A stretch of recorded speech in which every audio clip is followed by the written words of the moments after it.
کہ جس حالت میں موت آتی ہے اسی حالت کے اندر وہ اٹھایا جاتا ہے، تو یہ حضور کا فرمان سامنے رکھنے کے بعد ذرا میرے جملوں کی طرف غور کیجئے۔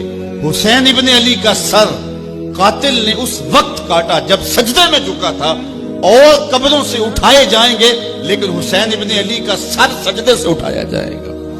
تو حسین تو آج بھی سجدے میں، اتنا طویل سجدہ کسی نے نہیں کیا جو حسین ابن علی نے کیا۔ سر سجدے میں جھکا کے کہہ رہے ہیں مالک حسین کی قربانیاں قبول کر لے۔ کبھی دنیا والوں سے عزت کی طلب نہ کرنا، منصب کی طلب نہ کرنا، حسن سلوک کی توقع نہ رکھنا۔ دنیا چڑھتے سورج کی پجاری ہے، تمہارا صلہ تمہیں اللہ دے گا۔ یاد رکھو، اگر دنیا میں کسی مرتبے پر پہنچنا ہے تو بولنا کم سیکھو، چپ رہنا زیادہ۔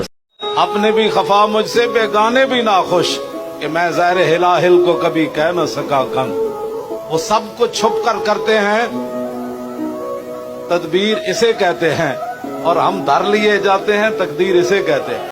حضور نے فرمایا جس نے کسی کے ساتھ احسان کیا اور جس پر احسان کیا، اگر اس نے یہ دعا پڑھ دی نا جزاک اللہ خیرہ، تو فرمایا اس نے اللہ کی بھی پوری حمد کر دی اور محسن کا صحیح شکریہ بھی ادا کر دیا۔ اللہ تجھے بہترین جزا عطا کرے، کیونکہ حضور فرماتے ہیں من لم یشکر الناس ولم یشکر اللہ، جس نے بندوں کا شکریہ ادا نہیں کیا اس نے اللہ کا بھی شکریہ ادا نہیں کرنا۔ تو کیا کہنا چاہیے؟ تو جزاک اللہ خیرہ ان لفظوں کا وزن ہے، ان کا ثواب ہے، ان کی برکت ہے، اور کمال نہیں کہ یہ لفظ میرے محبوب کی زبان سے ادا ہوئے ہیں، کمال نہیں، کدھر چلے گئے لوگ؟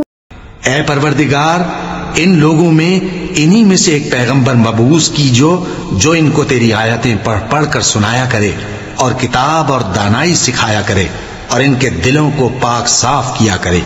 بے شک تو غالب ہے، صاحب حکمت ہے۔ شروع اللہ کا نام لے کر جو بڑا مہربان نہایت رحم والا ہے۔ احمق لوگ کہیں گے کہ مسلمان جس قبلے پر پہلے سے چلے آتے تھے اب اس سے کیوں منہ پھیر بیٹھے؟ تم کہہ دو کہ مشرق اور مغرب سب اللہ ہی کا ہے، وہ جس کو چاہتا ہے سیدھے رستے پر چلاتا ہے